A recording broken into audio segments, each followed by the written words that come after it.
Chapter 12. Beck popped the cake pan filled with chicken enchiladas into the oven and set the timer.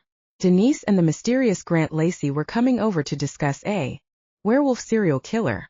Diego had suggested they sit down together for dinner. First, Beck knew Diego would be taking Grant's measure before firming up Grant's transfer to their team. Stephen would be there, so it would keep Grant from prodding Diego about work. Beck had been sure that once Monday rolled around, Stephen would have had other obligations, work or family, something. Yet Stephen hadn't mentioned leaving the next day for work. When Beck had broached the subject, Stephen shrugged his shoulders, explaining he could do everything he needed from his iPad. Jude had promised to be home soon, so it wasn't as if Stephen would be waiting around for weeks. After finishing the tossed salad, Beck placed it in the refrigerator and went about setting the table. Diego was resting, and Beck loathed disturbing him. Dark dreams plagued Diego's sleep, and there was nothing Beck could do but hold Diego when he woke. "Do you need any help?" Stephen asked from the doorway. "Could you set the table?" Beck pointed out where everything was stored. It didn't slip his notice that Stephen kept glancing at him, opening his mouth as if to say something and then shaking his head. "Is there something you want to ask me?" Stephen flinched, setting down the last of the silverware. Stephen fidgeted. Whether he searched for words or courage, Beck didn't know. When Stephen briefly glanced back at Beck, his eyes were windows to his soul, giving Beck a glimpse to the extent of Stephen's worry and apprehension. Beck might have found Stephen's presence slightly annoying, but he was well aware Stephen had a huge heart. Beck couldn't fault him for that. "Theoretically speaking," Stephen started, returning his gaze to the tabletop. "Say there is a paranormal world that operates underneath the human world." Stephen had Beck's full attention. He wiped his hands on the dish towel, turned and leaned against the counter.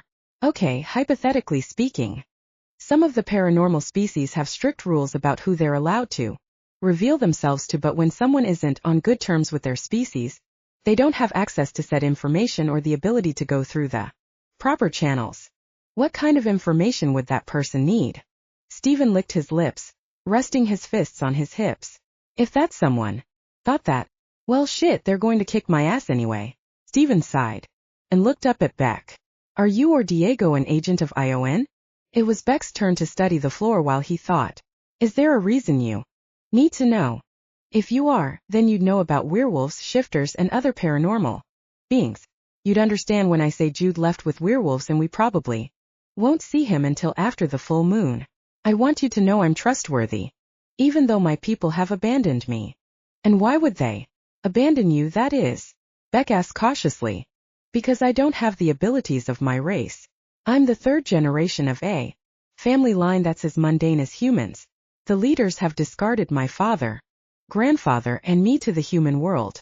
To say that I'm gay and my family line will most likely die out with me has made some people very happy. I cannot share confidential information with you, Stephen." "No, I know. Just don't shut me out when it comes to Jude." Stephen licked his lips again. "He is my friend, but I don't believe you understand what that means to me. When we first met, I seriously messed up. Most people would have ridiculed me, then walked away. Many would have told everyone what I had done. Jude, he didn't do any of those things. Instead, he befriended me. Do you know how rare that is? He overlooked my flaws and accepted me. I haven't experienced that level of kindness in a very long time. I'd like to believe if I were the one missing, he would be searching for me." The corners of Beck's mouth quirked up in a half grin as he thought about Jude and what he would be doing at that very moment in the same circumstances. "He'd probably bug the hell out of me, just like you have." Diego entered the kitchen, making a beeline to Beck. He wore a pair of loose jeans and a Chargers jersey. "How did you sleep?" Beck inquired, loving how Diego filled his arms. "No dreams, just sleep," Diego murmured groggily into Beck's neck. "I'm starving. Dinner will be ready soon. Denise is on her way over." Beck kissed the side of Diego's temple. The timer for the enchiladas sounded right before the doorbell rang. Stephen went to answer the door while Beck pulled the food from the oven. "Diego, grab drinks." Diego's best friend, Denise Everson, wasn't a beauty. The one word Beck would always associate with his friend and work partner would be striking. She was tall and curvy with short, spiky raven hair and dark eyes. She was tough. Her choice of clothing accentuated the perception. She'd ridden over on her motorcycle, so she'd worn her leathers with silver-tipped black cowboy boots and a men's blue long-sleeved Henley. The infamous assassin Grant Lacey entered following Denise, seeming a bit distracted. Beck took the opportunity to observe Grant in what appeared to be a flustered state. He was an attractive black man, an inch or two taller than Diego. Lean and lithe, his body type gave him a non-lethal appearance, but Beck knew better. Grant was rumored to be Iwan's top assassin with more kills under his belt than Beck wanted to think about. What had ruffled the man in question appeared to be Stephen. When Stephen entered the kitchen, his gaze locked onto Grant's, and then Stephen promptly blushed. He glanced away when Grant's expression turned icy. Seemed they knew each other. I thought this was to be a private meeting, Grant asked, his gaze never leaving Stephen. Something about how Grant treated Stephen, the underlying coolness in his tone, and the obvious displeasure at Stephen's presence, didn't sit well with Beck. Stephen has a friend who has been missing. He's staying with us for a couple of days. We don't discuss business over dinner. Stephen agreed to step out after we have eaten. Grant's gaze snapped to Beck, his eyes narrowing when Beck didn't back down from the challenge. He made his displeasure with Grant apparent in his expression and stance.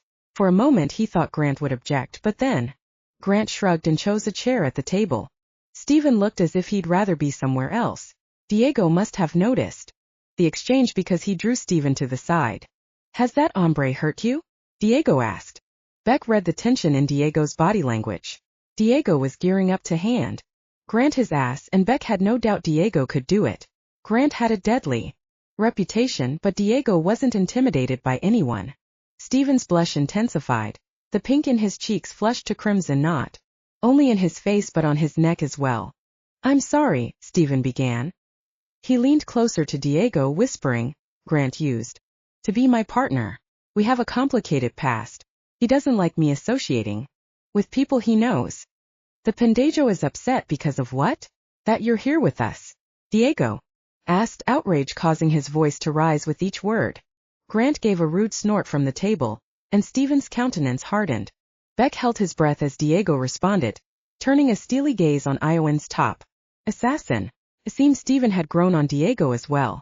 Stephen laid a restraining hand on Diego's bicep. Please, I can leave and come back later if it'll keep the peace. I'm not interested in fighting with him over friends.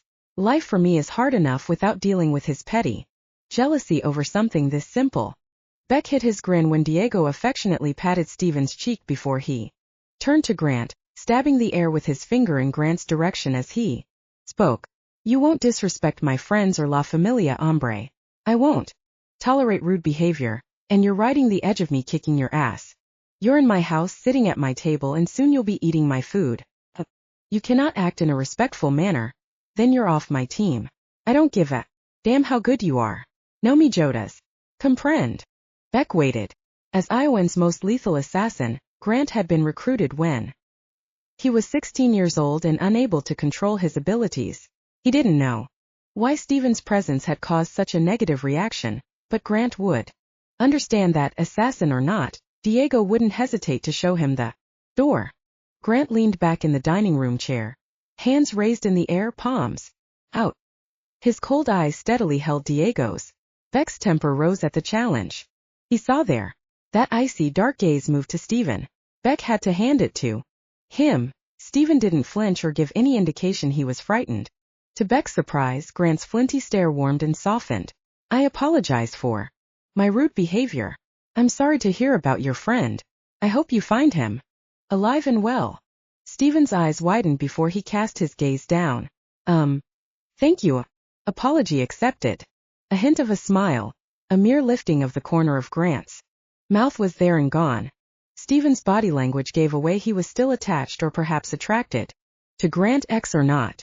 A bad boy vibe surrounded Grant like a dark cloud, and it was hard for Beck to imagine Stephen being happy if Grant was always this brooding and disgruntled. Then again, he didn't know either one very well. Diego regarded Stephen as if he'd say more before his lips pursed in a thin line. The expression only intensified when Diego clapped Stephen on the shoulder, shooting Grant a sharp glance. Beck knew Diego and understood the thoughts behind the stern mask he now wore. Returning his gaze to Stephen, Diego's was voice low enough Beck strained to hear what Diego said. Your people believe you have no ability because you don't fit within the structure of the children of Honorius. Just because you don't seem to belong. A circle attempting to fit into a square hole doesn't mean you don't have a great purpose elsewhere. You'll find your place away from what you've known with something you can claim as your own. No one will be able to take it from you unless you allow them.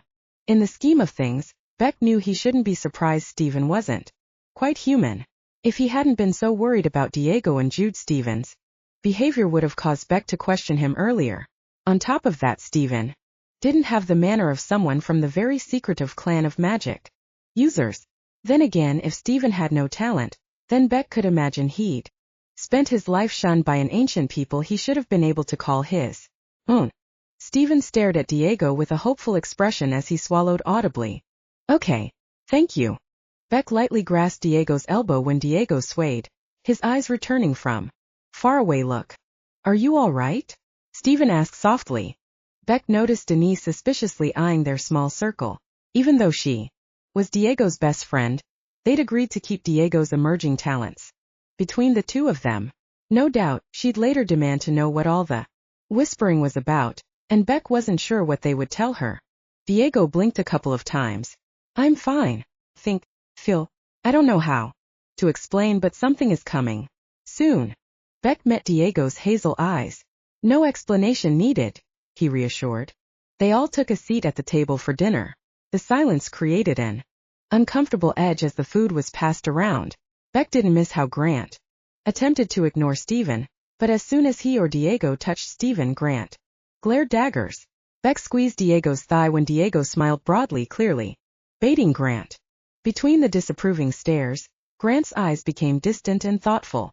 Beck understood why people gave Grant a wide berth. As the most feared agent in the Northern Hemisphere, no one wanted to have anything to do with him. Others avoided Grant not only because he was scary as fuck with that fierce scowl, but because Grant could kill with a single touch. His assignments to teams were often temporary. Earlier in the day, per Diego's demand, Beck had put in a request for Grant Lacey to be assigned to Diego's team until they'd successfully brought down Marcus Barnabas's organization. Grant had to be wondering why, but as of yet, he couldn't broach the subject. The questions would eventually come. I swear to God, enough with the ball slinging. Grant, Stephen isn't being poached by anyone in this household. Diego, we got it. You have taken Stephen under your wing. Now could we please try to get along? Denise chomped on a nacho with a squinty-eyed smirk. Have you thought of joining ION? Beck asked as he pushed away his empty plate, turning his gaze to Stephen, waiting for an answer. Now that Stephen had established he wasn't human, the strictures on Beck had loosened, allowing him to speak more freely. Stephen shrugged. I'm not sure what I could do for them. You're one of the children of Honorius and have a working knowledge of the families. Owen is always looking for ambassadors and negotiators. Your grandfather is who I think. He's well known in some circles. If you share his speaking abilities and have retained his contacts, there are some really good things you could do for Iowan. They'd love to have your help settling disputes and drawing up bills of compromise. Diego frowned. Beck could see the wheels turning. Over the last couple of days, Stephen had become a friend of sorts, annoying but still a friend. He stuck around knowing Diego and how he adopted people he truly liked. Stephen would become a part of the family. As such, Diego would make sure he was in a position to protect Stephen, because that was what Diego did, protect family. If Stephen did join ION, Beck could see Diego bargaining to have Stephen on his team. Although Beck didn't think it would be a great idea for both Stephen and Grant to be working together. The tension between the two would be distracting if they couldn't set it aside and operate in a professional manner. Beck was already pushing away from the table when a noise came from the entryway. They kept the exits locked even when at home. Only someone with a key. Beck bolted. Before he exited the dining room, Jude's voice called his name. When he came around the corner, he was exhilarated. Jude was home and dreaded how injured Jude would be. His brother stood in the doorway to the condo as if he was unsure he should enter or stand on the porch. Beck didn't miss a single detail, from how Jude looked slightly dirty and mussed to how His eyes were large and haunted. Then to the leathers and gear that made Beck think of Batman. Jude had never looked so wonderful and so terrible at the same time. Oh my God, where have you been? Beck didn't give Jude a chance to respond. He crushed his little brother in a strong embrace, overwhelming relief causing Beck to tremble. Diego said to give you time, but I swear it was the hardest thing I've ever done. Beck had a split second to enjoy Jude's presence before Diego and then Stephen swept Jude away.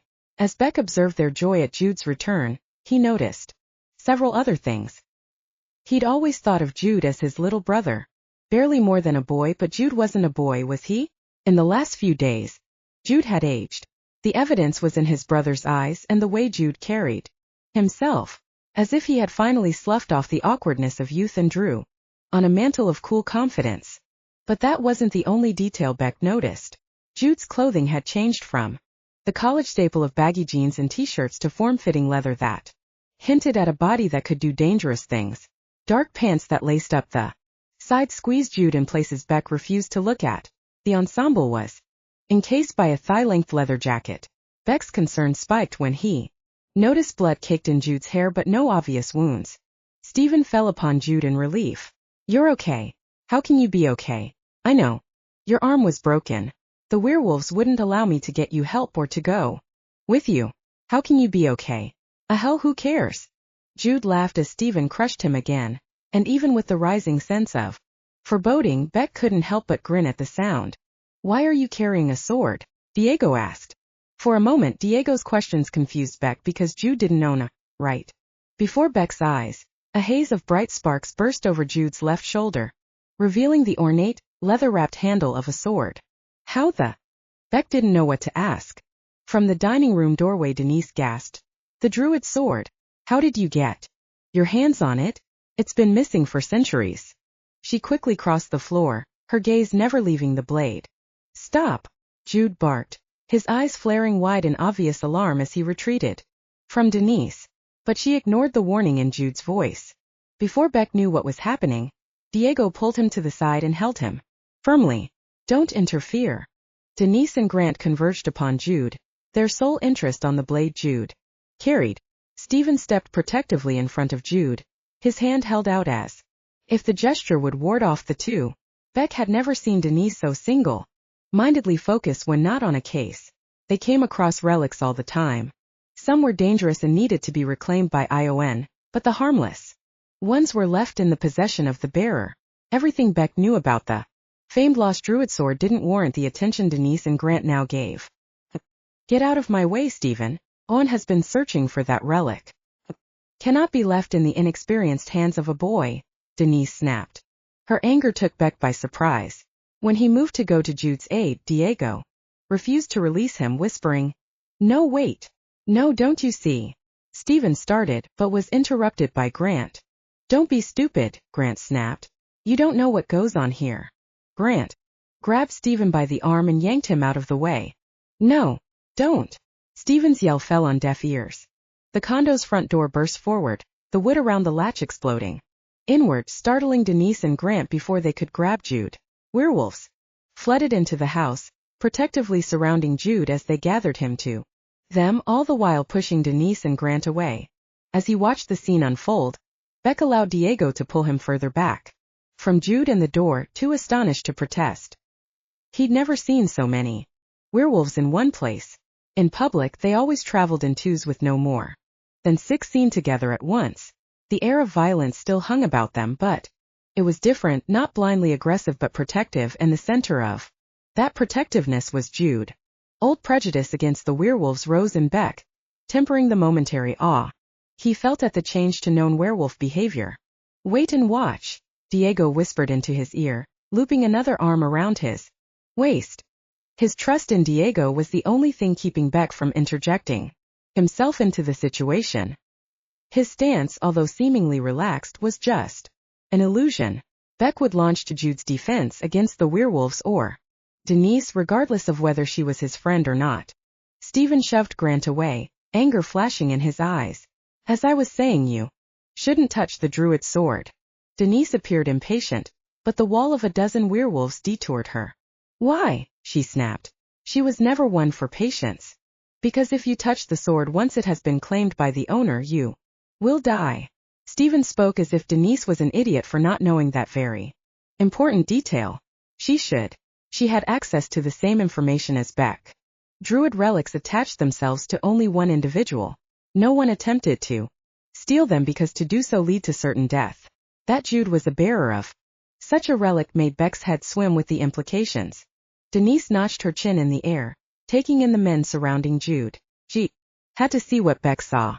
It was daylight outside, but wolfmen exhibited signs of being on the verge of transformation with hairy forearms, extended canines, and slightly hunched postures. Why would you think that boy is the owner? Grant asked.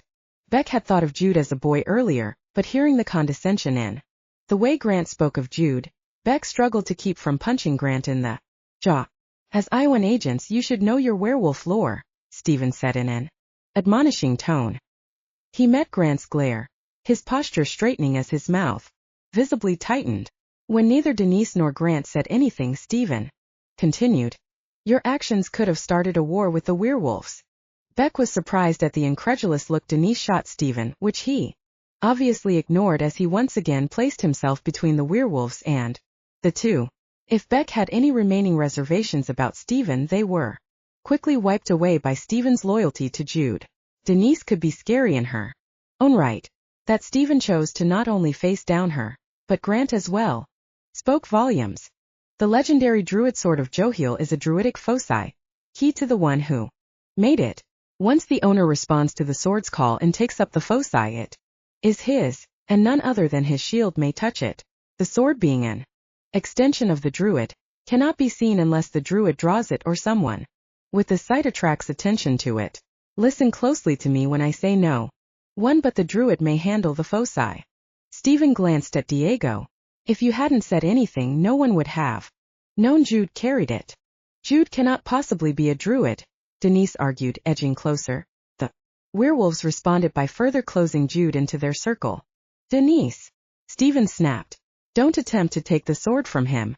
I wasn't kidding when I said you will start a war. Jude belongs with the werewolves. Now, he is the Sverd and has returned to them. This is a good thing. He can pull them back from the brink and help restore their balance. If Denise had heard Stephen, she didn't seem to heed his advice. Her gaze searching the spaces between the men for a glimpse of Jude or the sword. Beck didn't know which. It was Grant who grabbed and hauled her away from the wall of werewolves. What are you doing? Are you trying to start trouble? If what Stephen says is true, Jude is part of the Sverd OG's Jolt. Denise turned her back to the werewolves, giving Beck a clear view of her conflicted expression. Her shoulders hunched.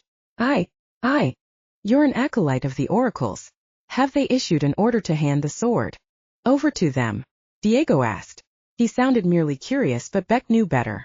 Diego wanted to know what the oracles wanted with the sword and possibly with Jude. They can see through my eyes and are desperate for its return to the present, Denise responded. Then I cannot count on Iowans' help freeing captives from the White Witch. Marks Barnabas, Jude said, voice full of anger and a hint of betrayal. Surely Jude knew he and Diego would help him regardless of Iowan's stance? But before Beck could say as much to Jude, he would need to wait until he was alone with Jude to keep from giving away his intentions to Denise or Grant. Denise made a low sound of pain, falling to her knees. She shuddered from head to toe as she gasped for breath. I'm sorry, so sorry. Beck lunged to catch her before she fell over, Diego immediately at his side. I tried to fight it. Denise buried her face into Beck's chest and released a gasping sob. Diego mumbled a few choice curses in Spanish, stroking her hair. Do all acolytes endure this invasion? Denise drew in deep breaths, pulling herself together. I don't know, she replied.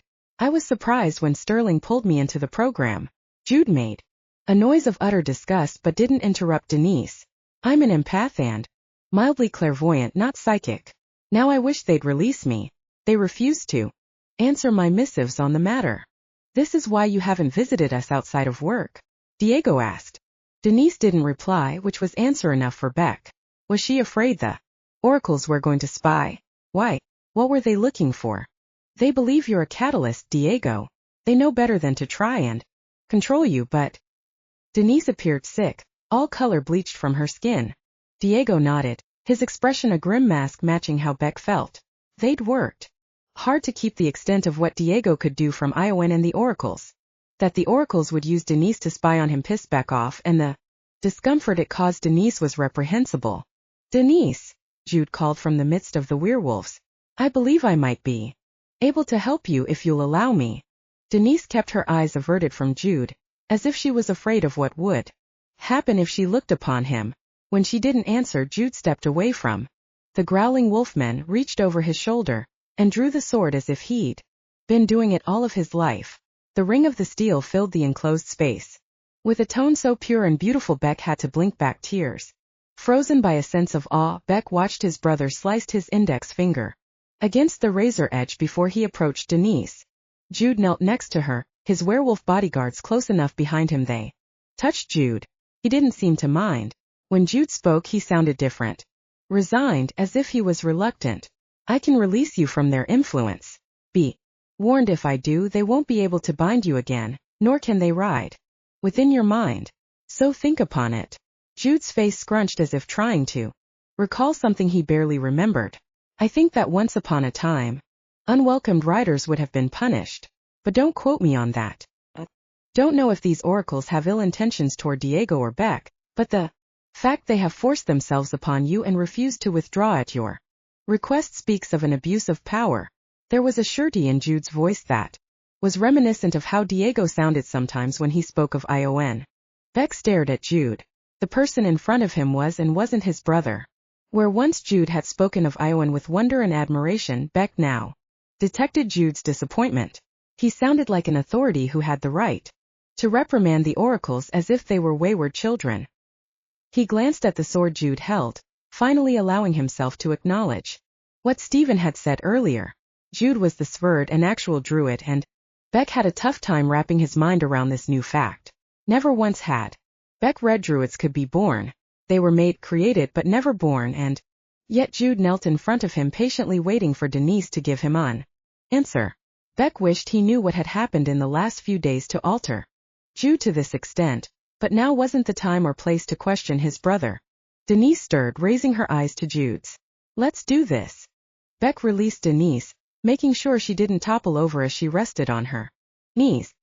He and Diego moved away, not wanting to interfere with whatever Jude planned, but he stayed close enough to offer support if needed. With the tip of the blade resting on the floor, Jude leaned against the hilt. Denise closed her eyes when he pressed his bloodied fingertip to her forehead. "Free her, Ryder. Take your presence elsewhere." Beck blinked. Jude's voice had deepened, acquiring a foreign lilt, sounding completely different but strangely the same. Denise's eyelids lifted, revealing cloudy, dead eyes. "Are you so sure you can get rid of me, Druid?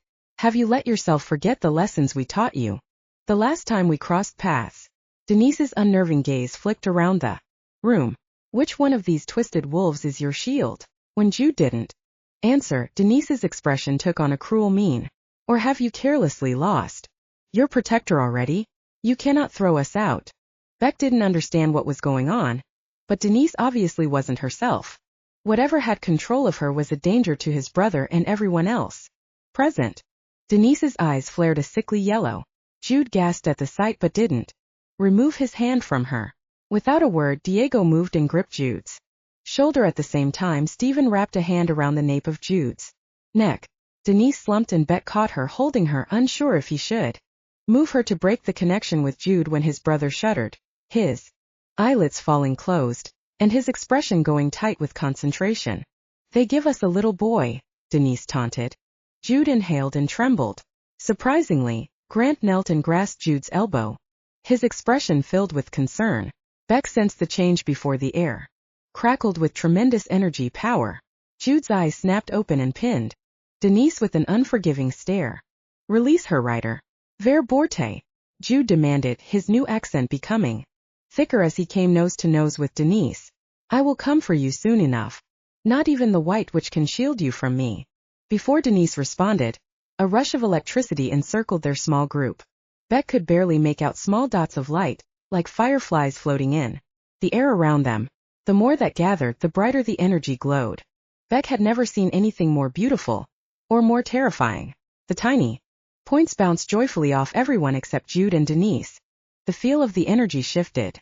Jude yelled as the brilliant glow poured into his mouth, nose, and eyes until Jude himself became radiant, almost too bright to behold. Even then the magic didn't slow, swirling around in the air, coating Jude's skin and clothes before it moved like thick syrup down his arm, and finally into Denise. She opened her mouth, but instead of the scream Beck had anticipated, a fine black mist escaped into the air above them. Her back bowed as if the fog was trying to pull her spine out through her throat. Not once did Jude lose contact with her, the blood from his fingertip flowing in rivulets down Denise's nose to the edge of her lips. When the thin line of blood touched the dark haze leaving Denise, the haze emitted a high-pained whine. The mist gathered above their heads. The werewolves milled about, snarling but not interfering. The inky cloud shot towards the broken doorway, trailing keening sounds in its wake. Then, as the direct light of the afternoon sun pierced it, the black fog turned to ash. Denise sagged against Beck, unconscious. He held her tightly as he attempted to school his expression to keep from regarding Jude with disbelief and fear. What had happened to Jude in the few days he'd been gone? What had he become? Jude was drenched in sweat. His free hand trembled slightly while the other had a death grip on the sword. The werewolves gently pushed Grant, Stephen, and Diego to the side, carefully gathering Jude to them before moving him to sit on the couch.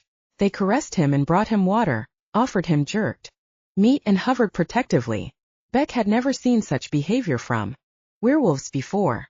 They seemed calm, almost docile. Every time Beck had interacted with someone of their species, the threat of violence was always close to the surface. They were feral animals encased in the human form. The qualities Beck had come to expect from a werewolf weren't evident in those who took care of his brother. What the hell was that? Beck blurted. His voice sounded too high to his hearing. Vampire. Grant and Stephen replied in union. I've met a vampire. That was not a vampire, he argued. We mostly encounter blood vampires. There are 5 types, Diego reminded him. Gently.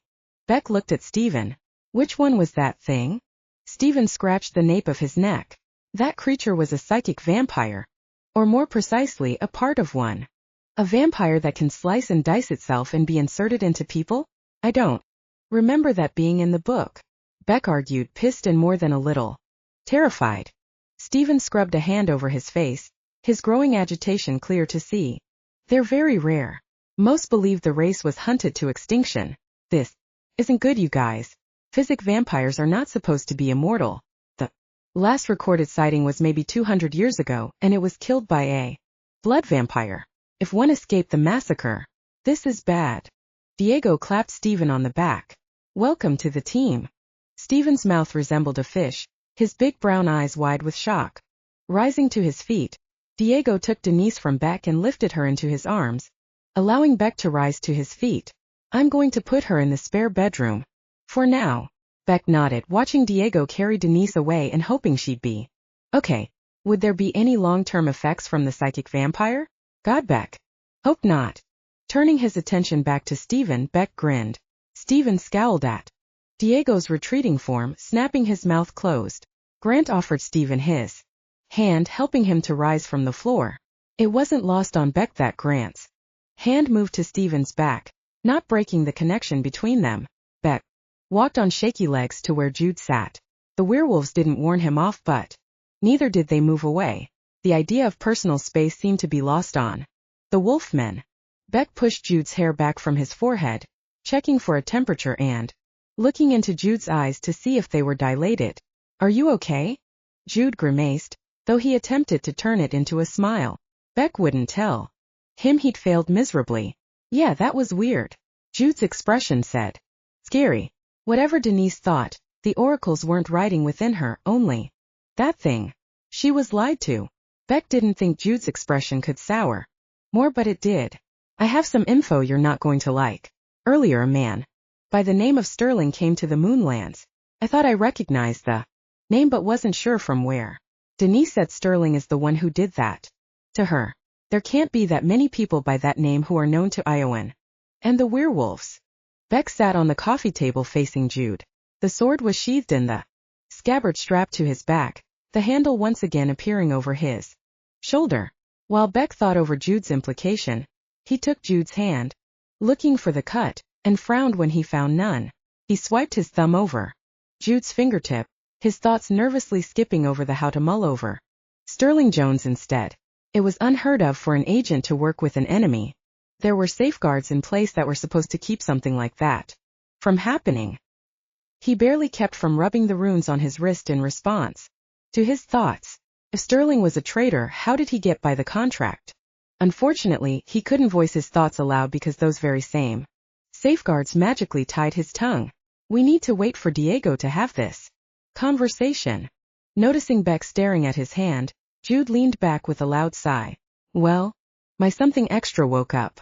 Instead of speed I heal, among other things, it seems.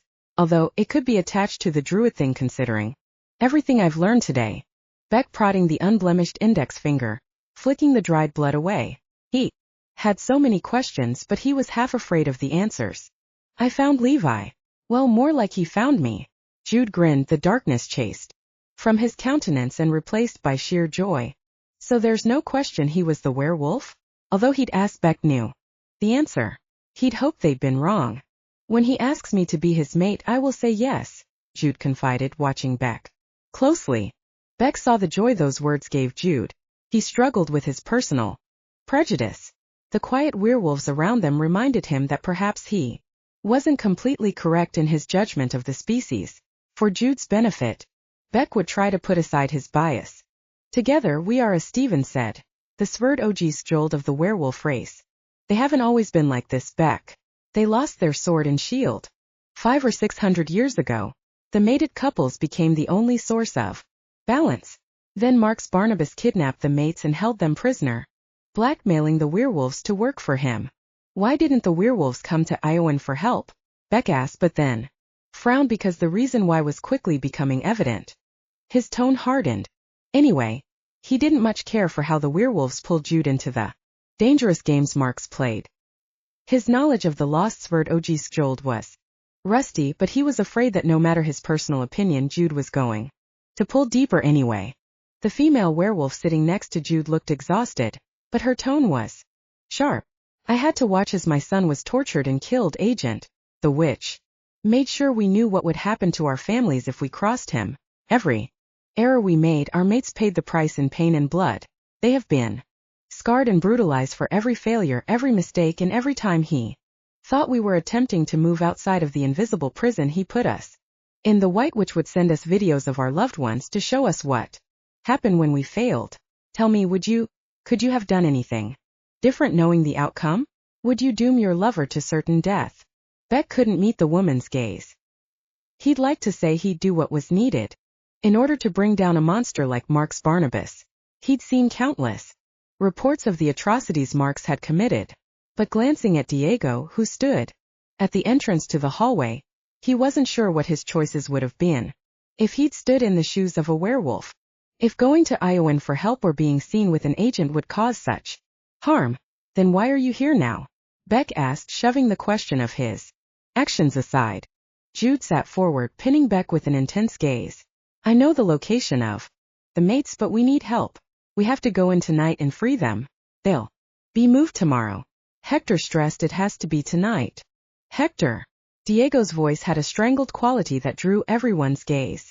Beck rose from the coffee table and quickly crossed the room, taking his stunned lover into his arms. I told you he was near, Diego said. I know, Beck replied, kissing Diego on the temple. He'd never doubt it. Diego. Jude approached and stood uncertainly a few feet away. Is he okay, Mijo? Diego's gaze was riveted to Jude.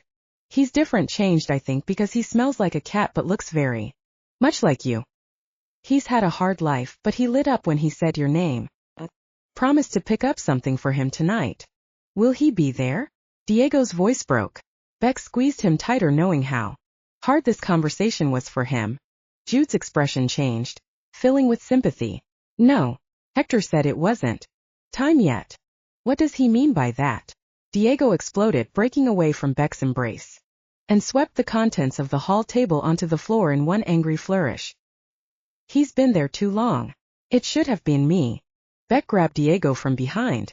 Pinning Diego's arms to his sides, Beck held On tight as Diego reacted to the knowledge he'd gained and lost Hector in the breath of mere seconds. Jude moved, grasping Diego's face, talking fast, but Beck only heard one word in three over Diego's heartrending wails. Jude didn't give up though. As Diego's emotions ran down, he finally listened to Jude speak of his meeting with Hector. Beck went from restraining Diego to holding him again. Hector is strong. His love for you and his family is firm. We'll find him and get him back. Never doubt that, Jude vowed, his gaze on Diego unwavering. How quickly had Jude grown up? Where is your Levi? Diego asked once Jude wound down. An expression of sorrow was closely followed by a deep rage. A wolf betrayed us and Levi was taken to be punished. Right now I'm trusting Hector to protect my mate as much as he can from Sterling. You told me a story once about a Sterling. I think they may be one and the same. From what I gathered, the White Witch had been searching for the werewolf's shield. They don't know. Levi is who they've been looking for, or I'm sure he would have been murdered on the spot. Diego stilled, eyelids narrowing. Sterling who? The she-wolf spoke up, moving closer. Jude is concerned he is an Iowan agent. We know him as Sterling Jones. She gave them a brief description. Hearing the information a second time, Beck found it still hard to believe. Their old team manager had somehow bypassed security protocols and had been working for Marks Barnabas for God only knew how long. Beck began to tremble, his rage rising. That bastard has been with the agency for years. Has he been feeding the White Witch information all along, playing with my family's lives? Motherfucker. How many people has Sterling betrayed? How many agents were compromised, killed even? I should have let you kick his head in, Diego. He clamped his mouth shut, his teeth grinding.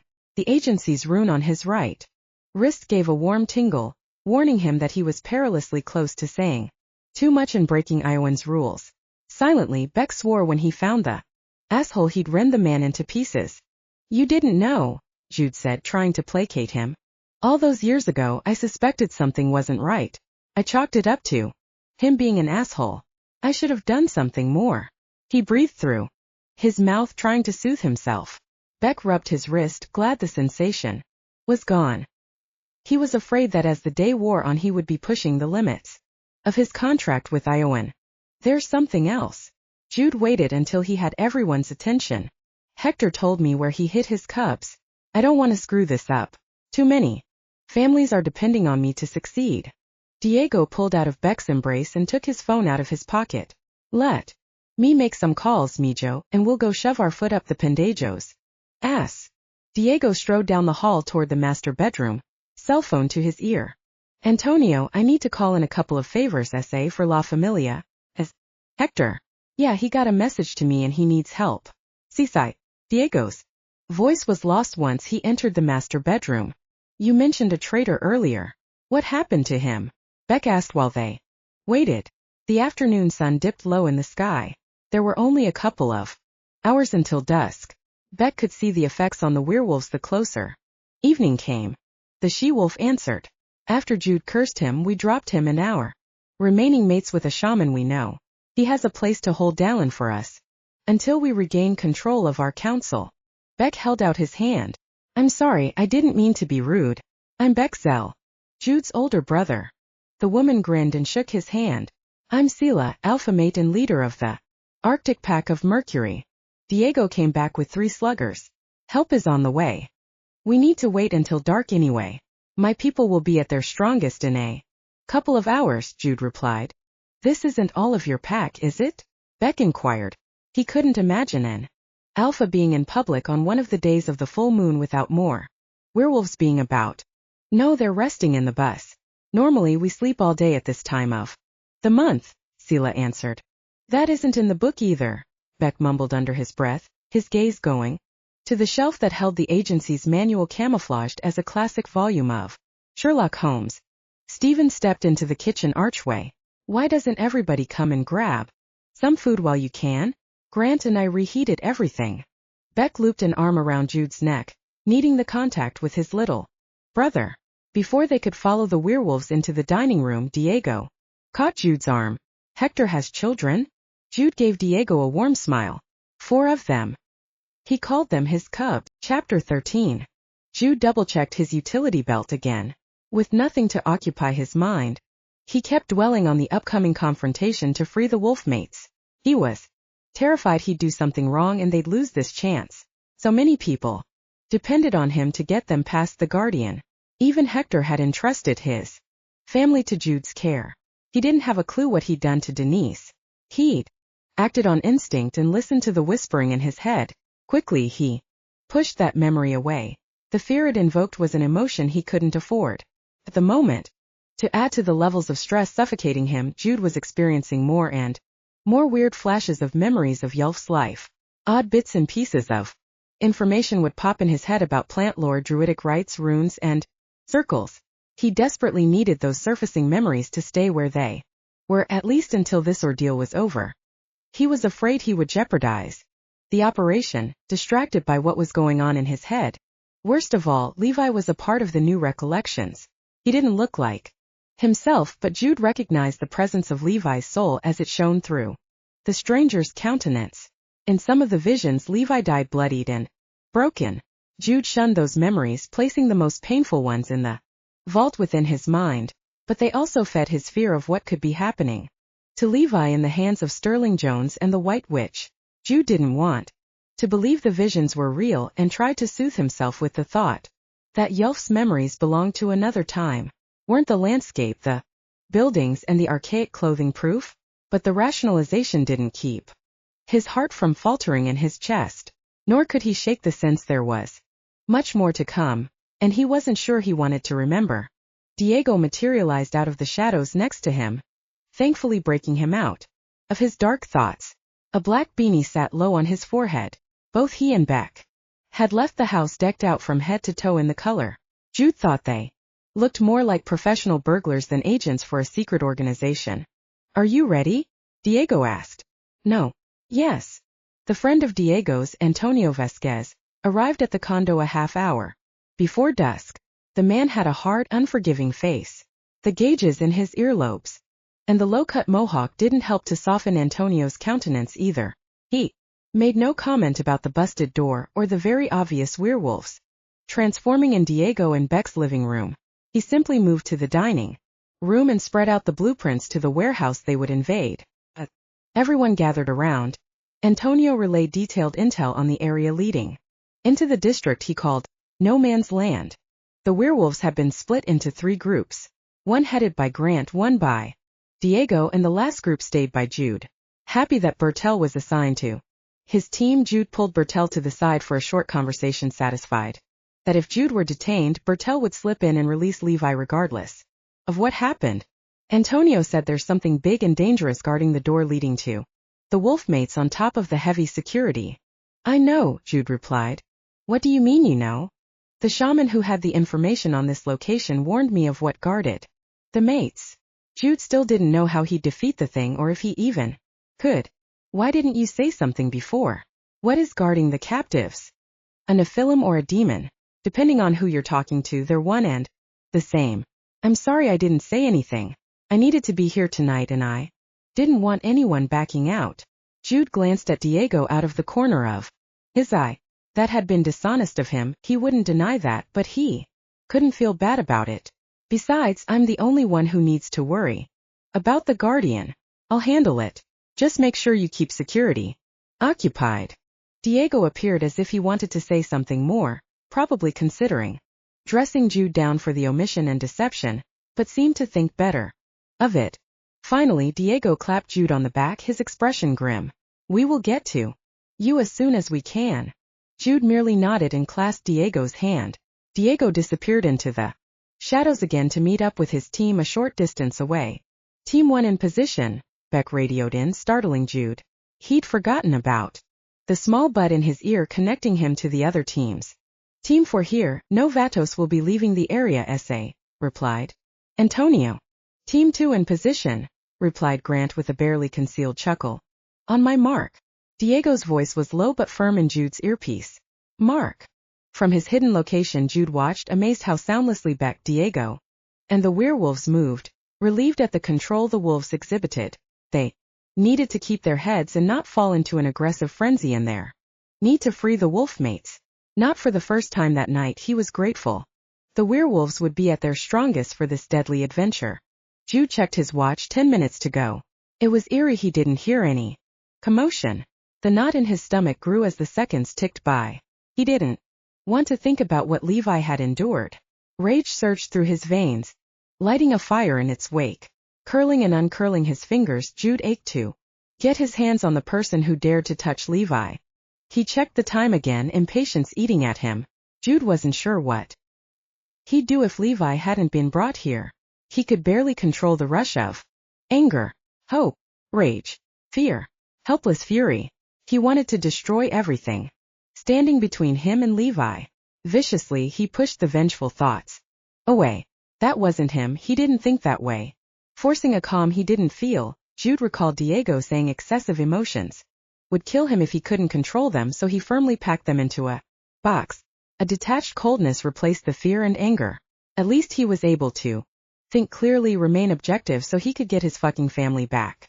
Because no matter what, Jude would be bringing Levi home with him before the sun rose in the sky. Time, Jude called out, his voice just above a whisper. He took point across the cracked, oil-stained pavement to their designated entrance. His team pressed up against the wall on either side of the doorway. A couple of men slinked through the door ahead of him. 2 breaths later they gave the signal for all clear. The werewolves moved in, 2 in front of him, and 2 behind. The others fanned out as they moved silently through the dust. Coated storage shelves, empty wooden pallets stacked in the metal racks.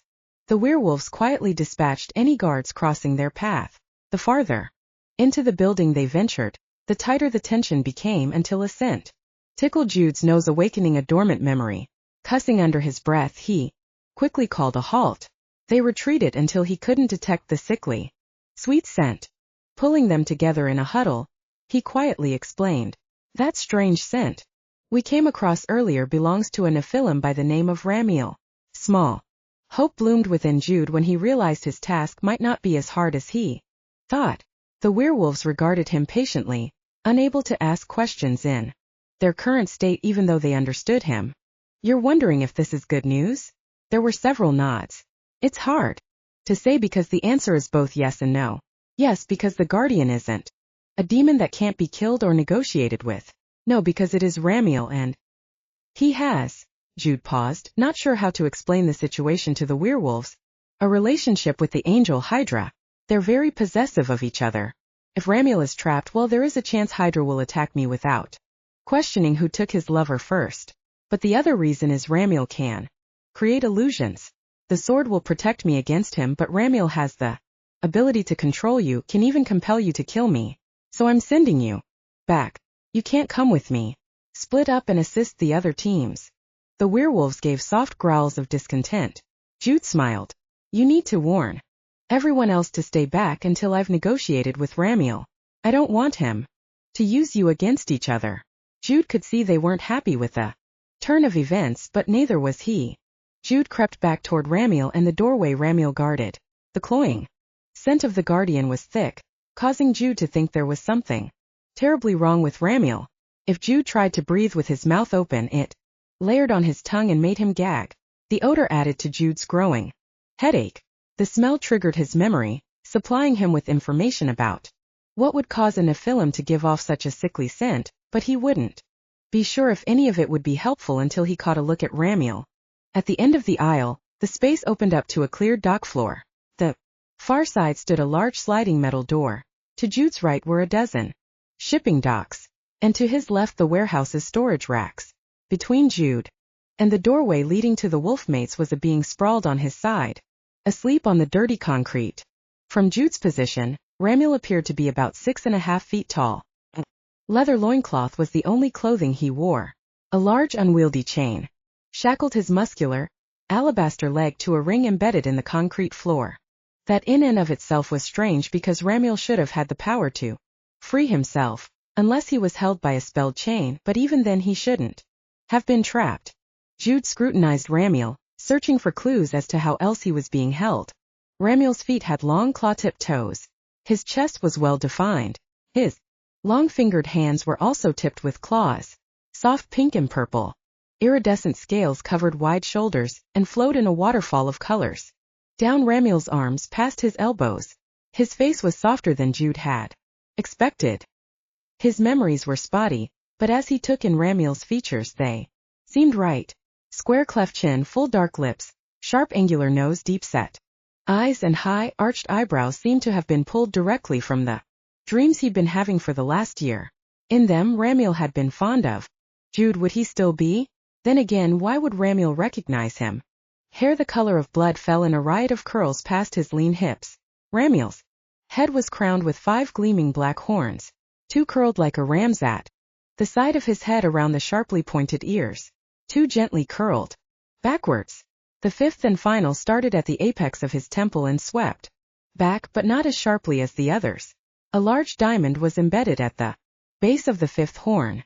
It should have been filled with the yellow light of Ramiel's power, but the gem lay dark and lifeless. You know I can smell you, Druid. Ramiel's voice was low and deep. Exactly how Jude's dream said it should sound. Thick red eyelashes fluttered opened, and a brilliant lavender gaze found Jude in the shadows. With a courage he didn't know he had, Jude strode calmly into the clearing. It's been a long time, Ramiel, he greeted. We had heard you were dead. Ramiel's eyes devoured Jude from head to toe. The body is different, but... He inhaled, eyelids fluttering to half-mast. But your energy is still the same. That answered one question. Images clouded Jude's sight. Phantom pain lanced across his chest, a cry of agony, not his own, echoed through his memories. Jude blinked away the ghostly vision and cleared his throat. Ramiel spoke the truth. A long time ago, he had let go and done what no druid could do. He had died, sort of.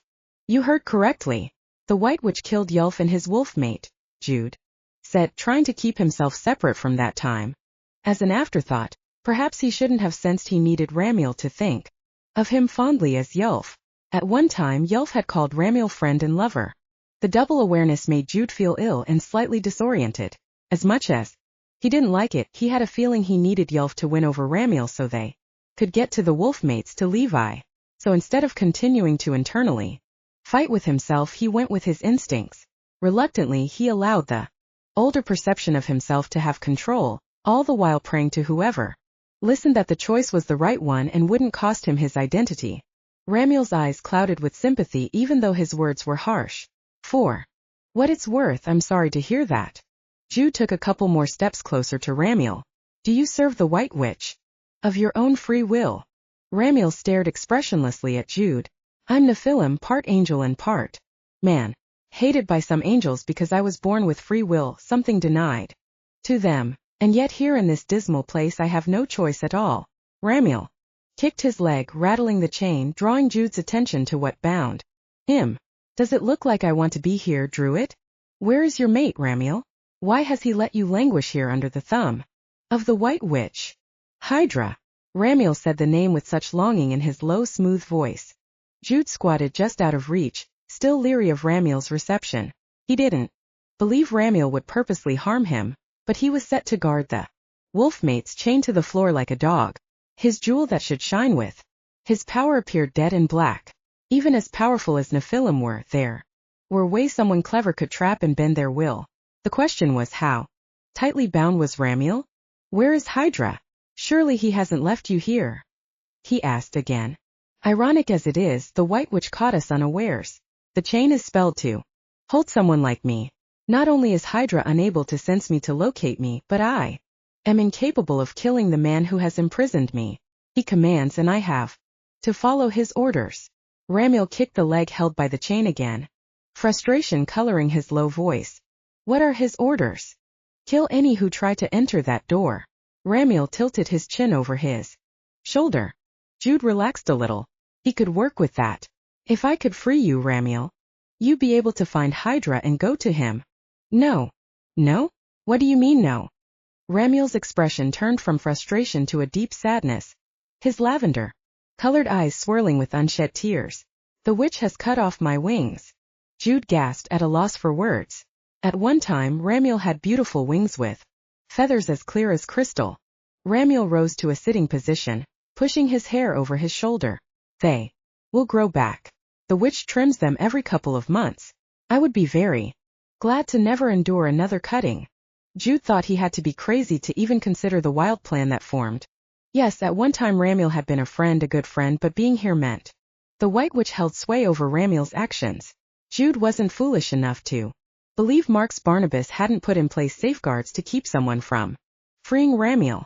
But neither could Jude leave Ramiel there, no more than he could walk away from the werewolves. If I free you, will Hydra be able to find you? A flicker of hope crossed Ramiel's expression, there and gone so quickly Jude almost believed he hadn't seen it. Within moments. May I then approach without you sounding the alarm? Ramiel tensed, his jaw muscles taut as if he struggled to say something but, for some reason, was unable to. Was he fighting a compulsion placed on him? Jude watched warily as Ramiel rose from the floor. Yes, with one stipulation. Let me give you a kiss. His expression was unreadable. A kiss? Jude tried to recall all the implications of a kiss freely given and received. Other than the obvious, he couldn't think of a reason why Ramiel would ask to bestow one upon him. There were frustrating gaps in Jude's newfound knowledge. He bit back a growl. His headache strengthened the harder Jude thought. For a brief moment, panic welled up when Jude realized how easily he'd slipped into Yelf's persona, speaking with Ramiel as if he were the one who'd once been intimate with Ramiel. In such a short period of time, Yelf was becoming more intertwined with him, and he felt as if he was losing parts of himself.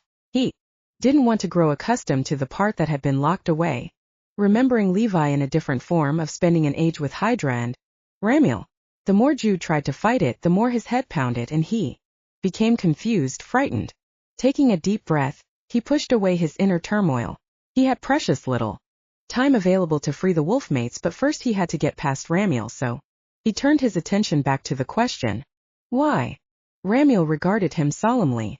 All I want is a kiss goodbye. I didn't give. You won the last time we parted.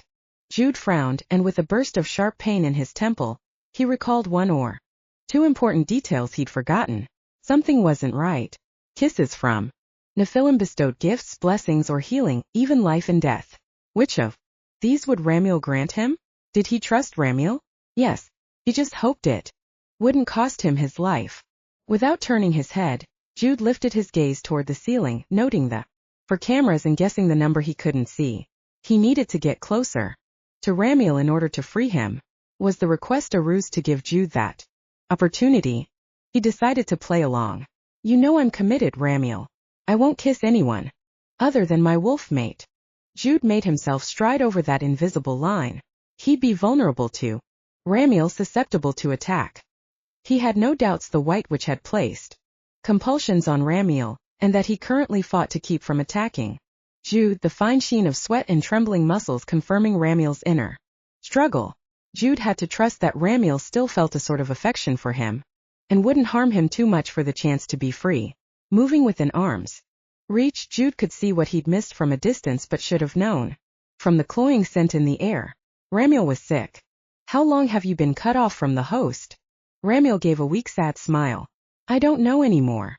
You realize I'm not the same person you knew before? I have some of the memories, but I'm not him. I'm not Yelf Magnus. Jude stopped in front of Ramiel, glancing up when he noticed the diamond in Ramiel's forehead began to glow faintly. Ramiel ran the back of his knuckles over Jude's stubbled cheek. I know.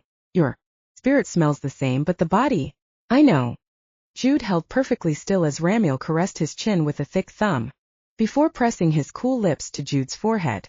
The spark that zapped down Jude's spine told him Ramiel had given him a healing kiss. Within his mind's eye, Jude watched the small flash of energy bloom and grow as it traveled to his very core, swirling around his spirit, illuminating the tattered fringes, highlighting age-old sorrows. The moment the essence delved into those battered edges, healing the cracks and rifts, the floodgates dropped, the doors of his mind thrown wide open, wiping away the confusing and obscuring haze clouding his thoughts since he'd acquired the druid sword.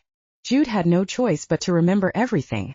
Instead of pushing Ramiel away, Jude gripped the nape of Ramiel's neck, holding Ramiel in place while the old emotional wounds were repaired. He remembered the deep, torturous heartache over being an outsider, always looking in on the love between Hydra and Ramiel and knowing they'd never belonged to him. Even back then, at the beginning, he had missing memories, missing knowledge because he'd been cast out. How he missed the music, the voices that had been with him since he'd been first created. He couldn't recall who or what they were, only that he had belonged, and then it was gone, along with something essential to who once he'd been. Something lost, no taken, but being near Hydra and Ramiel eased him. At the same time, they only served to remind him he was lacking others. There were others like him, druids who stayed with the Nephilim, and angels. They too felt the same, and they had all left to find it. Purpose. The sorrow of leaving behind the two men he loved first had been deep. Time eventually dulled the pain, and then he met his wolfmate, Angel Levi.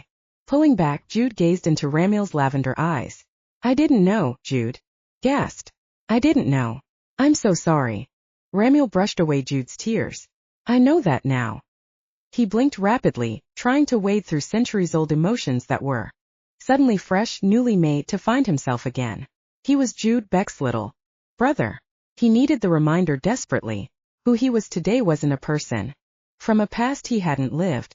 The sorrow and pain Jude felt wasn't his own. Logically, he knew that, but his body didn't.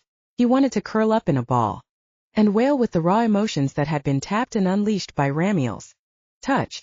I healed the rift between the two halves so you don't have to fight to live comfortably in your own skin. You can be who you need to be and not have to lose the essence of who you are. Consider this my final gift to you. Ramiel's gaze was fond and pained at the same time, eyes glistening with unshed tears. Thank you, he whispered, swallowing hard. Jude turned to his purpose, Levi, and latched onto it.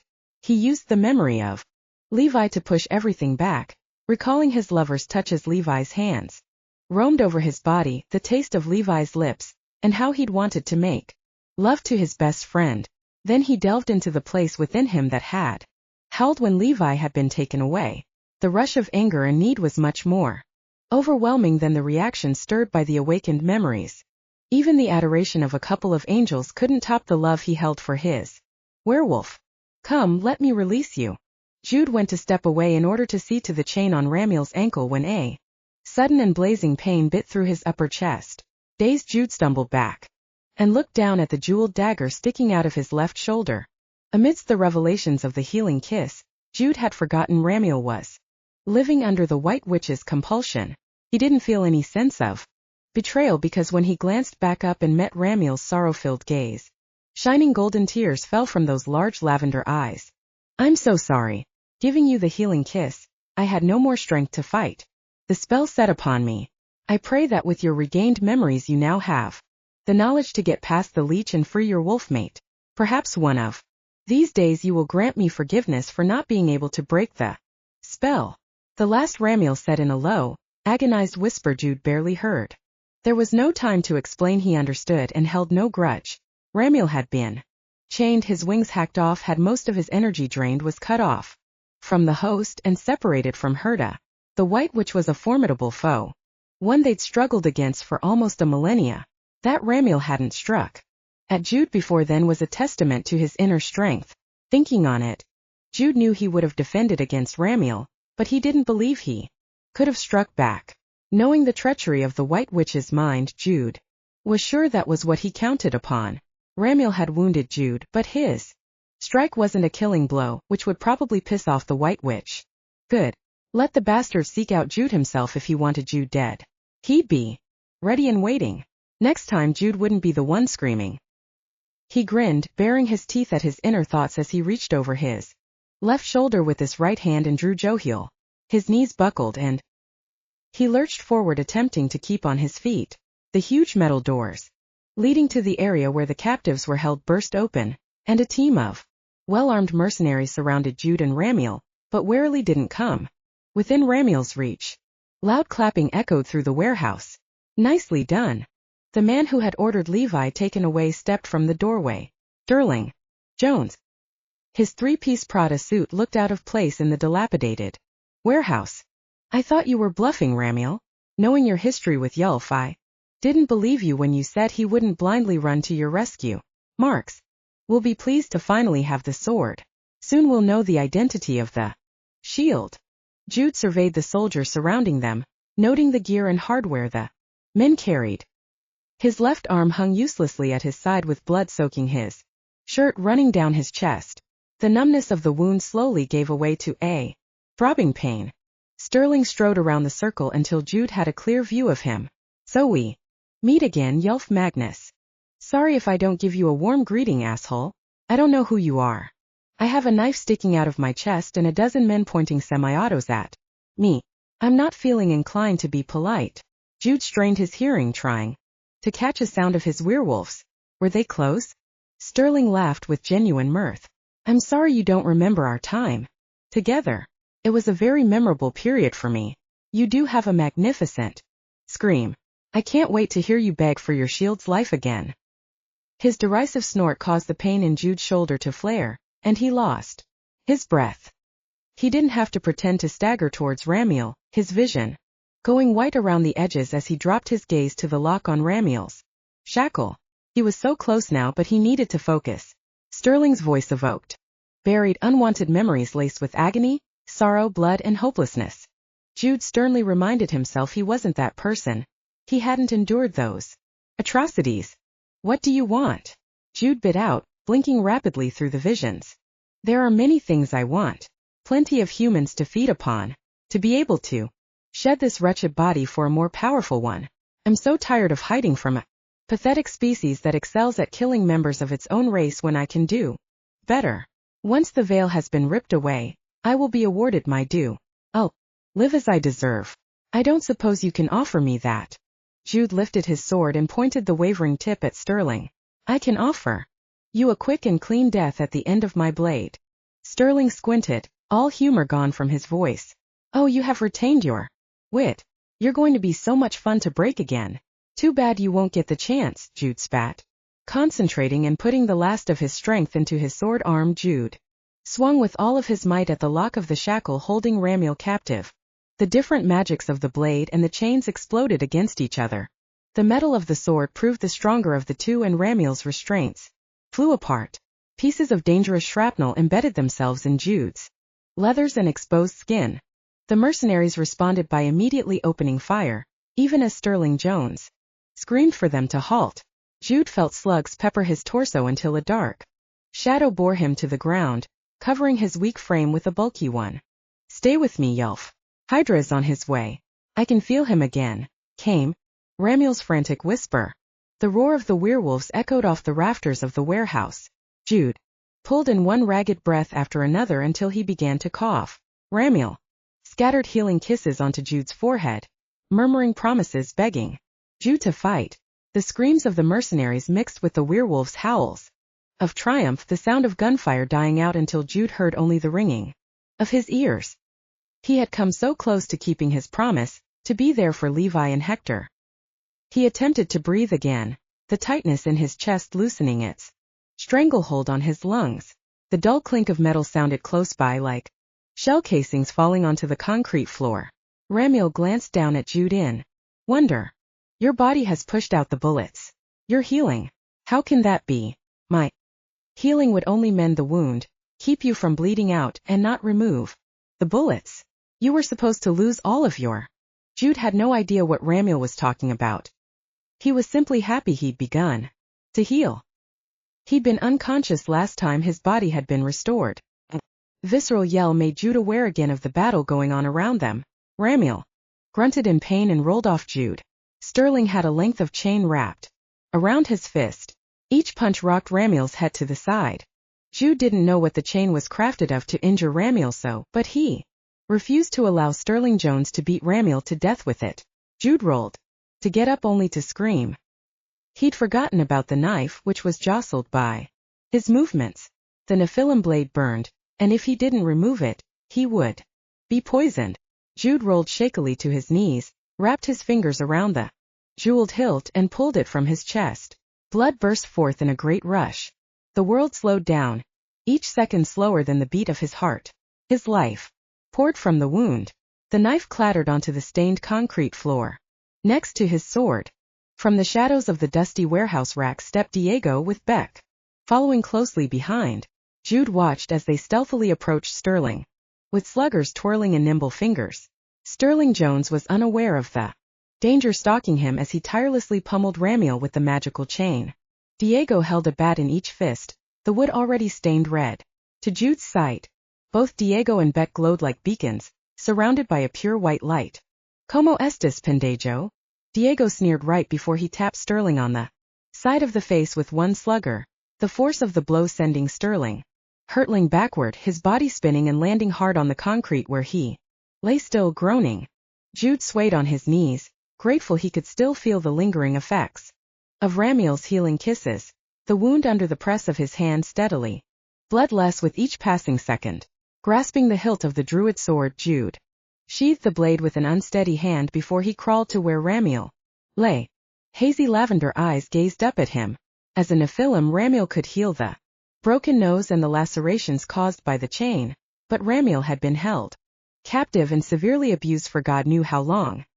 He was extremely ill and had already given to Jude what little healing magic he possessed, which meant those wounds would take longer to heal if Ramiel didn't get aid from another of his kind. He cradled Ramiel's head in his lap, stroking the center horn, and was heartened to see the diamond in Ramiel's forehead begin to glow. He prayed Hydra hurried. Jude was in no shape to protect Ramiel. Sterling Jones sat up. The strike to the face should have broken his jaw, if not snapped his neck, but he had little more than split skin and a bloody nose. Such anger. How is Denise? Has she come out of the coma yet? Sterling crooned, standing and straightened his suit jacket. Dark blood dripped from the gash in his face, but Sterling didn't seem to notice. Beck and Diego exchanged astonished looks. They obviously hadn't expected Sterling to get up from that nasty blow. Werewolves entered the dock in groups of 2s and 3s. When I'm finished with you, Agent Zell, I'll take care of your brother. Teach him not to aggravate one such as me with his insignificant magics. Sterling grinned, baring jagged teeth at Beck and Diego. Estes muerto, Diego growled. You first, Sterling replied. Sterling dashed across the floor, much faster than a human should have been able to, and clashed with Diego and Beck. Jude couldn't pull his gaze from the fight. Beck and Diego moved as if they were one person circling, working in unspoken coordination. Sterling Jones quickly became overwhelmed by the pair, shifting from attacking to defending. Jude sensed the pulse of power much like a sonic blast wash over his skin and instinctively turned his gaze to the skylight overhead. Reflexively he curled over Ramiel's head as the old filthy glass shattered, raining down upon them. Carefully shaking off the shards, Jude glanced up with rising anticipation. A lone dark figure fell to the ground next to him, and Ramiel, the concrete, buckling and bowing under an impact that caused the ground to rumble and groan. Around them the fighting stopped, all eyes on the figure that had fallen from above.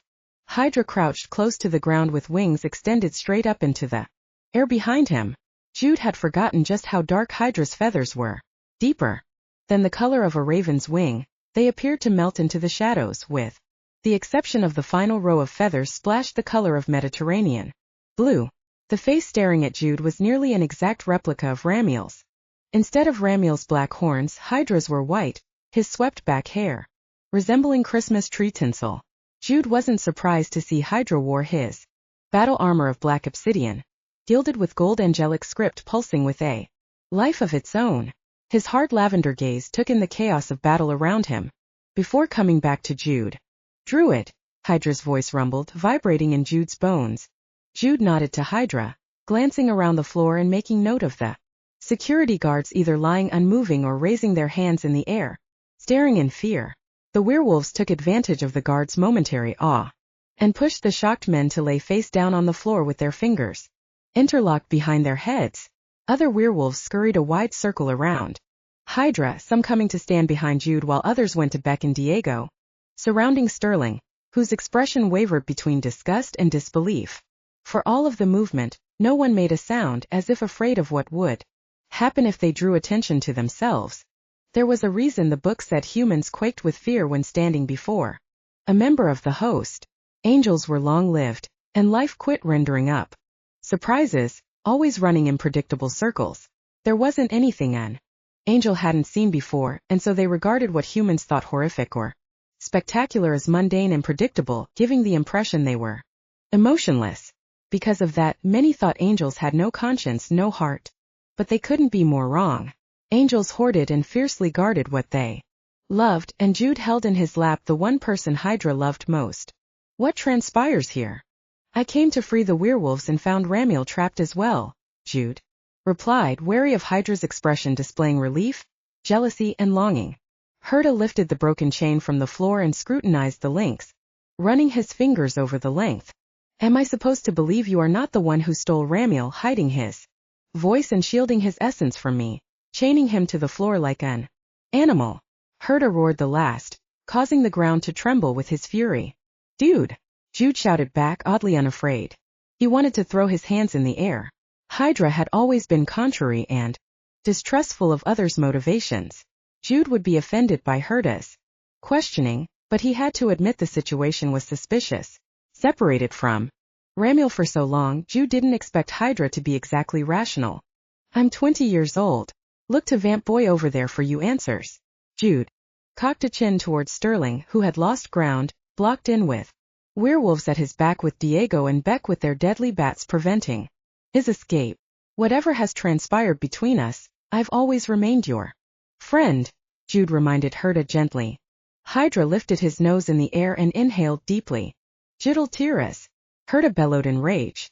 Sterling's eyes widened in terror. Hydra rose to his full height, drawing dual swords of cold blue steel from his hips. Expertly using the distraction Hydra caused, Diego knocked Sterling's legs out from underneath him, but before Sterling hit the ground he transformed into a cloud of black smoke. Hydra's roar of fury rumbled through the air. The energy exuded shook Jude to his very bones. The black mist, very similar to what Jude had pulled out of Denise, streaked up towards the broken skylight, escaping into the night. Jude was helpless to stop Sterling or even Hydra, who seemed determined to give chase. Hydra's wings snapped out and he crouched, ready to launch himself into the air when Ramiel croaked Hydra's name. Hydra's lavender gaze snapped back to Jude, who continued to partially cradle Ramiel in his lap. Crossing the floor quickly, Hydra knelt next to them and ran a hand over Ramiel's bloodied face. Jude's gaze was drawn to Diego and a couple of werewolves cautiously approaching Sterling's body that had crumpled to the floor, nothing more than a lifeless husk. Looking up to the broken window on the roof, he wanted to cuss. Sterling would find another host, and they wouldn't know what he looked like. I cannot believe you accused Yelf of betraying us, Ramiel admonished weakly. He returned his attention to Hydra in time to see the sorrow Hydra had hidden so well. He meant nothing by it, Jude reassured. You're injured. Jude startled when Hydra pulled aside the lapel of his jacket, lightly prodding the closed-over puncture wound. He heals like us, Ramiel replied, attempting to sit up, but he fell back onto Jude's lap. Not hardly. Your healing lingered long enough to seal the worst of the damage. Jude met Ramiel's disbelieving gaze. He turned his attention to Hydra. They cut off his wings. The emerging nubs on Ramiel's back rubbed against his legs. He could only image the agony Ramiel had endured each time they were trimmed.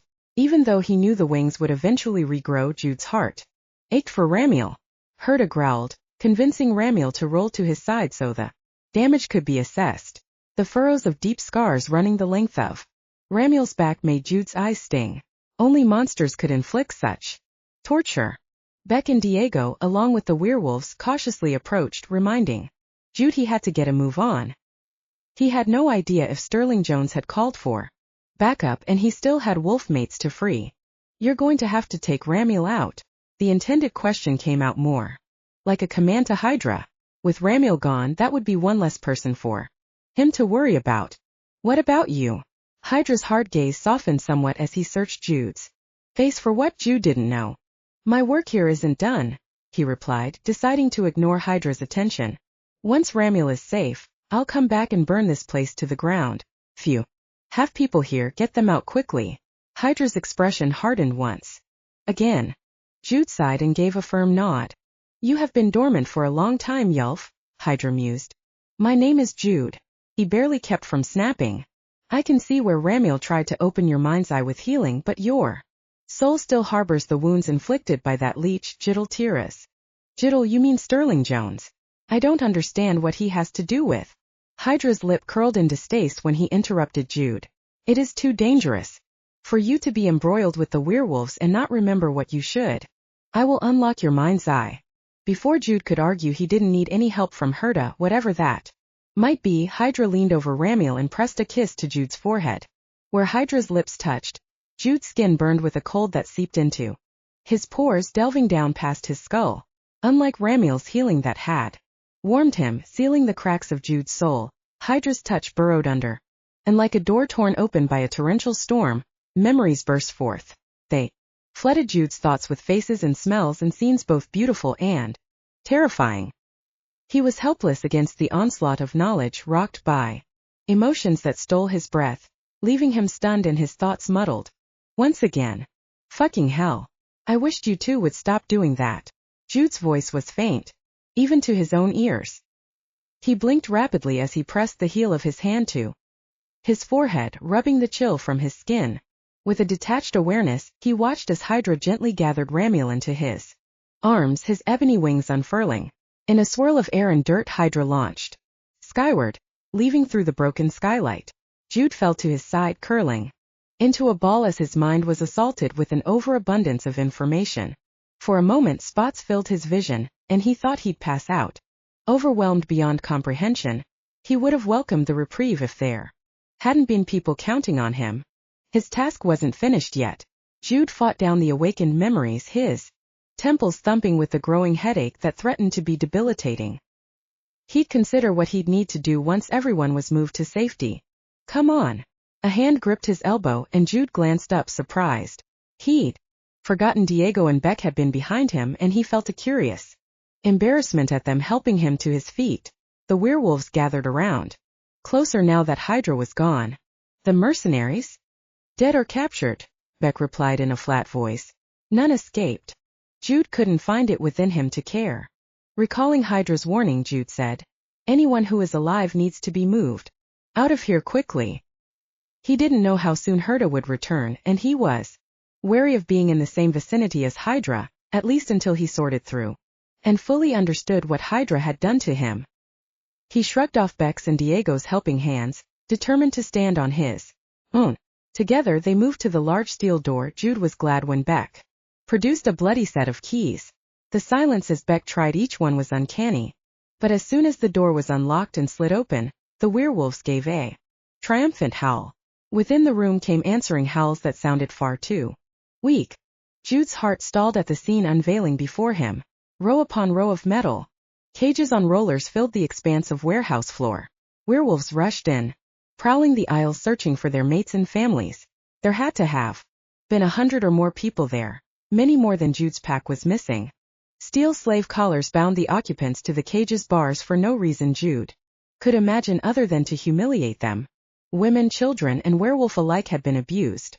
Physical wounds and scars adorned scantily clad, hollowed-out bodies. The people were starved there.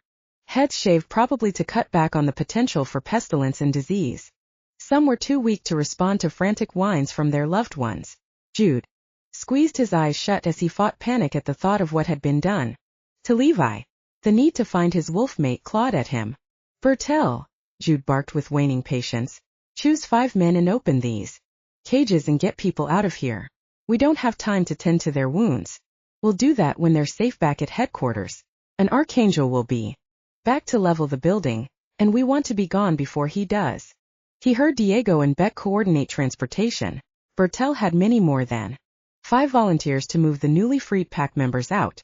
Jude stalked up and down the aisles searching for Levi, but not seeing him anywhere. The fear Levi had been taken to another location bubbled up. Jude didn't know how he'd go about finding Levi if that was the case.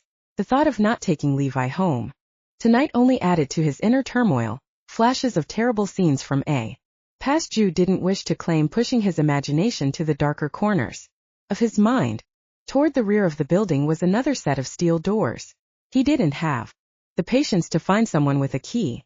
Drawing the sword, he strode to the door and swung the blade, shattering the sturdy lock. With a kick Diego would have been proud of, the door burst inward. Chained facing the wall with his arms so high and far apart his toes barely touched the ground was Levi. His back had been partially skinned of his werewolf pelt. The surgical tools lay on a table to the side in a pan. Jude roared in dismay. Utter pain and rage escaped him, guilt tearing through him. He should have been the one on the wall, not his Levi. He howled again, his vision going white. The tables and instruments rattled and danced on the stainless steel surface. Jude ignored the disturbance. The druid sword glowed as bright and yellow as the sun. With a flick of his wrist and a push of power, the blade sliced through the chains as easily as if they were made of butter. He caught Levi, staggering under the weight of the werewolf twice his size. Levi whimpered, the sound breaking Jude's heart. It's going to be okay, big guy. I told you I'd come for you. I will always come for you. I've got you now. No one's going to harm you ever again, Jude murmured over and over, praying Levi heard him and knew he was now safe. Shit. Let us help Jude. Two sets of hands firmly, but gently, grasped Levi under the arms, lifting him off of Jude. He couldn't look at Beck or Diego. Neither would have allowed this to happen to the other. That's enough, Yelf. I could feel your self-loathing before I entered the building. You always did bear more burdens than were yours to carry. Hydra strode confidently into the room, taking Levi from Diego and Beck, who struggled under Levi's dead weight. Finish cutting your mate free, Hydra prodded. With a flick of his wrist, Jude severed the remaining chains binding Levi's feet. Even though Levi was as large as the angel, Hydra cradled him as if Levi weighed no more than a small child. With your permission, Druid, I will take your wolf mate to your home while you evacuate your people. I have a need to destroy something, but I will not take the innocent with it. Jude brushed damp hair from Levi's brow, wishing he were the one to hold his mate. I promised to protect him as if he were Ramiel. Herta always vows. Jude nodded his acceptance. How is Ramiel? Hydra's expression turned grim. In time he will be well. How long has the White Witch held him captive? Jude inquired, afraid of the answer. Hydra's eyes turned haunted. Be glad, Druid, you found your wolf mate so quickly. I have been searching for Ramiel for over 200 years. Jude nodded again, stricken with horror, knowing what kind of torture Ramiel had endured since he, too, had once been held by the White Witch. After he gave Hydra the address of a safe place to take Levi, Hydra promised to return before leaving the room in a swirl of silver hair and black feathers. Jude stared after him, feeling as if his heart left with Levi until Beck interrupted his thoughts. The pack has most everyone moved. Unable to think of an appropriate response, Jude grunted to indicate he'd heard. Before he could move around Beck and Diego, Beck pulled him into a rough embrace. Jude trembled under the wealth of emotion he tried to keep at bay, and he held on to his brother like a lifeline. Beck didn't say anything, as if knowing any comforting words would break Jude right then. Jude let his brother's obvious love shore him up, if only temporarily, and when he stopped trembling, he broke from the embrace and gave Beck a wobbly smile. Diego wiped at Jude's damp cheeks. We have one more thing to do and then we will be gone from this place. Taking a deep breath, Jude headed for the doorway, fighting a deep exhaustion. His body ached from the healed injuries and the lack of sleep, but he had one more promise to keep. Hector had said to look in the office. The only other unexplored door was across the now empty warehouse floor. The lack of sound, other than their footsteps, was eerie. After listening at the door and hearing nothing, Jude entered with Diego and Beck following close behind. They searched the office. Hector's instructions were very specific. While Beck looked through the paperwork, stowing documentation in a pilfered box, Jude examined the flooring. When he found nothing, he and Diego ripped up carpet until they located a trapdoor in the corner behind the desk. They all stared at the square metal door, too heavy for a child to lift alone. Jude knelt at the edge of the entrance. Little ones, if you can hear me, my name is Jude. Your dad sent me to help. Your Uncle Diego and Uncle Beck are here too. I'm going to open the hatch. Diego grabbed the handle before Jude could and heaved back until it rested against the wall. Huddled in the corner, sweaty and dirty, sat a boy of about 6. Large hazel eyes framed by thick dark lashes squinted up at Jude. His thick black hair hung to his shoulders. Clutched to his chest were 3 jaguar kittens. They were carried in a makeshift sling tied about the boy's neck and shoulder. Hey there. I'm Jude. This is Diego and Beck. What's your name? Renee. The large eyes flicked to each of them before coming back to Jude. Papa said I was only allowed to talk to Jude. He smiled down at Renee. That would be me, kiddo. How do I know you're really Jude? Renee asked suspiciously. He was stumped. He didn't know how to confirm his identity. I don't know. I'm your papa's sort of brother-in-law. An idea came to him. The people here around call your papa Des. The boy nodded. Did he ever tell you his real name? René pushed back into his corner, his eyes going wide. Only names he gives us are the ones we're allowed to use, he replied as if by rote. Well, I know your papa's real name, and it is the one I call him by. Hope shone in René's eyes. Your papa was born Hector Emmanuel Hernandez. René's bottom lip trembled, and his large eyes turned luminous. Jude grinned softly, offering René his hand. Why don't you come out of the box? Who do you have with you? The boy squished the kittens to his chest. They gave small mewls of discomfort. A niggling worry had started in the back of Jude's mind. Hector had said his cubs. Going off his hunch, Jude said. If you'll hand me your brothers and sisters, your Uncle Diego will help you out of this hole. He's waited a long time to meet you and wants to give you a big hug. Jude held out his hands and waited for René to decide. The boy struggled to stand, and Jude had to hold himself in check so as not to grab René and clutch the child to him. René was skittish and distrustful, probably with good reason. It was important for René to choose to trust him and not be forced to. Brothers, René corrected. Excuse me, Jude replied in confusion. They're all boys. René pointed to the kits as he spoke. Alvaro Enrique and Vidal. Can I help you with them? It was obvious the sling was too heavy for René. After a moment of thought, the boy nodded and tried to lift the cloth over his head. Jude quickly reached down and lifted the kit-laden sling from René. Diego held his hand out and waited for René to accept his touch. Jude couldn't help but think they were treating René like a frightened animal, allowing him to make the first move. He could tell Diego was on the verge of saying fuck it and snatching René up. Jude hurt for Diego because this was the closest Diego had been to Hector since he had been a teenager. The need to hold the child, linked to his lost hermano, had to be eating at him.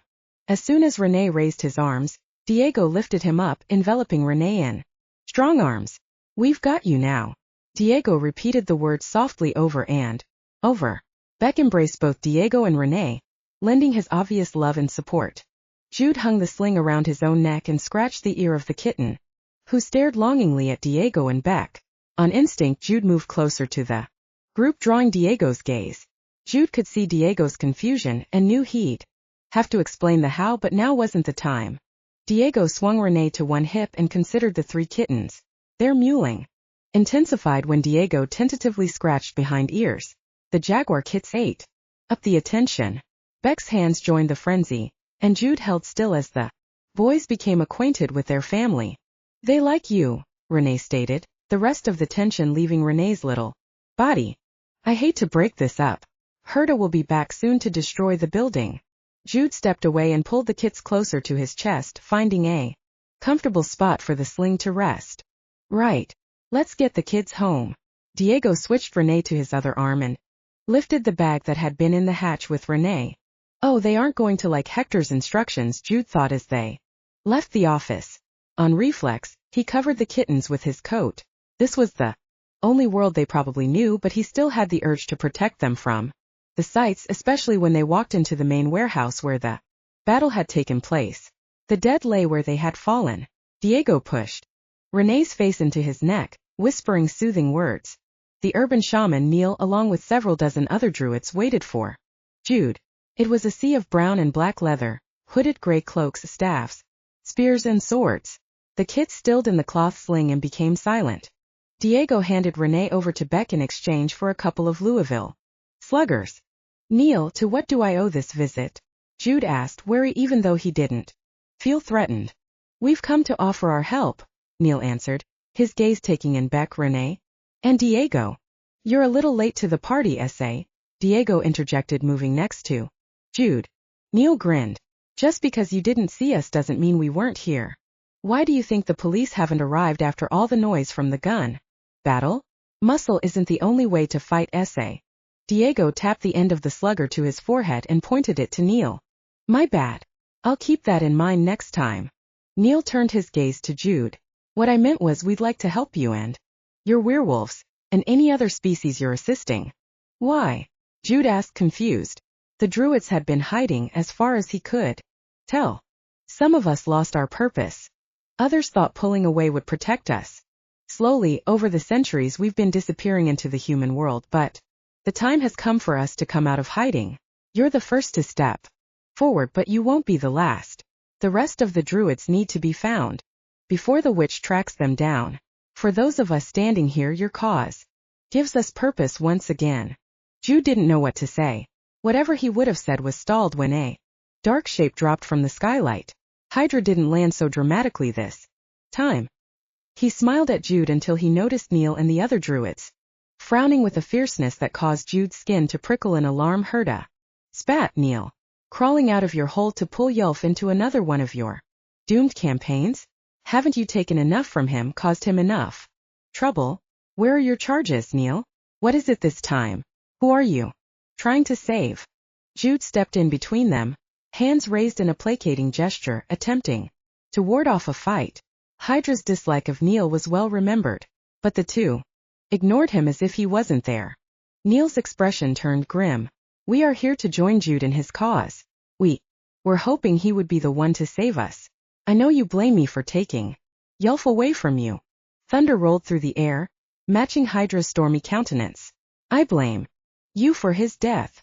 I do too. I killed my best friend. Neil's admission seemed to calm Hydra. Enough, Jude shouted, too tired to deal with the animosity between these two. Now is not the time to rehash old arguments or to lay blame for a deed long past. Hydra snorted, turning to Jude. Your mate is safe and sleeping with your pack. I trust once you leave the building is empty. Yes, Jude replied. His bundle wiggled and one of the kits poked his head out and looked at Hydra. Jude grinned and scratched an ear. The hiss of a drawn sword caused Jude to glance up. Abomination. Herda spat as he stared at the kit. Diego stepped in front of Jude, partially blocking his view of Hydra. Explain yourself, Pendejo. Hydra glared at Jude. You know they have to be put down, Druid. It isn't done. They should not exist. They were exterminated for a reason. You know. This. Says who, Hydra? The host? They said the same thing about the Nephilim, did they not? You and I both know that he never gave the order. The host took up that crusade themselves. Nothing wrong has gone on here. Jude settled his arms more protectively around the kits. They will be hunted. If you try to protect them, they will murder you to get to them. How can you say that? Should we then hunt Ramiel and his kind? Do you not remember what we fought for? Have you forgotten the perceptions that lead to the war among your kind? If that's what you truly believe, I'll kill these kits as soon as you murder Ramiel. Druid. It is no different, Herda. The host values all life, but it was the opinion of what was and wasn't an abomination that gave Morningstar an army. You know how that turned out. Several tension-filled moments passed as Jude waited for Hydra to come to a decision. Finally, Hydra sheathed his swords. Diego dropped into a loose-kneed stance when Hydra boldly approached.